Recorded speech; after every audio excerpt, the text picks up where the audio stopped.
What's up, and welcome back to Interpreting the Stars, where today we're going to be talking about Random Acts of Violence, a Shudder original film directed by Jay Baruchel, and that should be released to Shudder on Friday. I was given an advance screener for an honest review. First of all, I don't have Shudder, not because I wouldn't like it, I actually think I would, but because we live in a world with 1,000 different streaming platforms that we're forced to choose between, Shudder just never made the cut for me.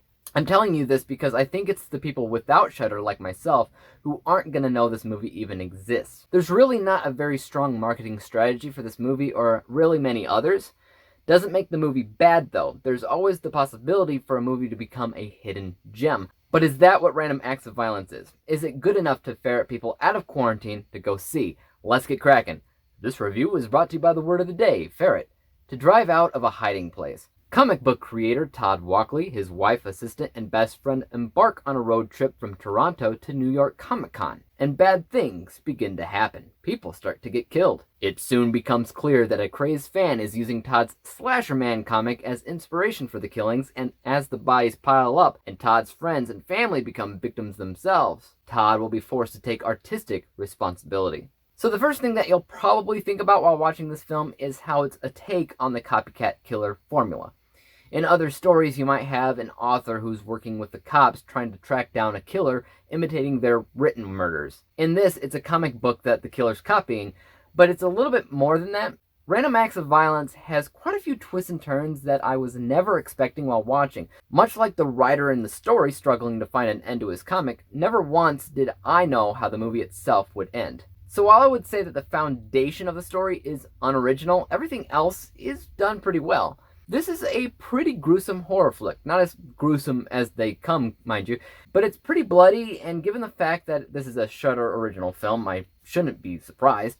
The visuals themselves are pretty great, but only subtly so. Apart from certain bloody moments with practical effects, there's a decent vision behind the lighting and color interwoven with certain comic book visuals to mirror the live action stuff. That was all pretty great, and it also actually directly complements the editing because the editor was able to pick up on these timings needed for a good thrill. I was constantly on the edge of my seat watching the film, all thanks to the editor, but there's also some technical imperfections going on in this film that I think in the long run will hurt it. First of all, I really don't think the cinematography is there. Even though I could tell that there was a lot of work done behind the scenes to make it stand out, something about the camera work just felt cheap and uninspired to me, and at the end of the day, that affected other areas in the movie as well. I don't think you can watch it without thinking it had an incredibly low budget. For instance, I don't think the acting was specifically bad, but you don't necessarily believe the performances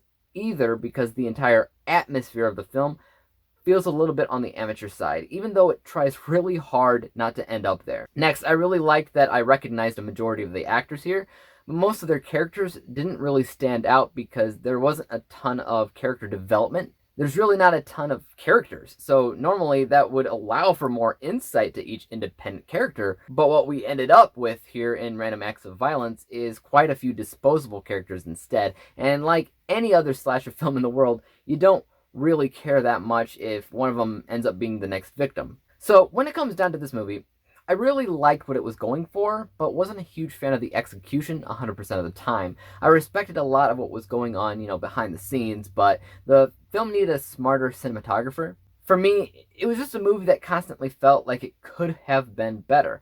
And because people were prone to focus in on negatives of a film, I feel like a lot of people may call the whole thing garbage, but it's really not. Not when you look at those areas of hard work, like the visuals, like the editing and interesting approach to an incredibly overdone movie trope. Let's take a look at my score for a second. My unbiased and technical score is 62%, and it's basically that low because the cinematography lacked, and cinematography is what you often need for a movie to look and feel, well, cinematic. My bias score is 70% because I really did have a pretty decent time with it overall. It may not be my favorite movie in the world, but it is most certainly decent, and averaging out these two scores together, we come to the final score of 66%, 66 out of 100 possible stars, granting Random Acts of Violence with a D letter grade. It's not horrible, it's not great either, it will most likely be forgotten in the long run, but there are still areas in the film that I did like, So I want to hear from you guys. Are you guys interested in seeing the movie? Have you seen it? And if you have, let me know your thoughts in the comments section. As for YouTube, you guys know what to do. Hit the like button if you enjoyed this review, because there's more like it coming out every single day. Hit the subscribe button and bell to be notified when I come out with my next review. And until then, peace out!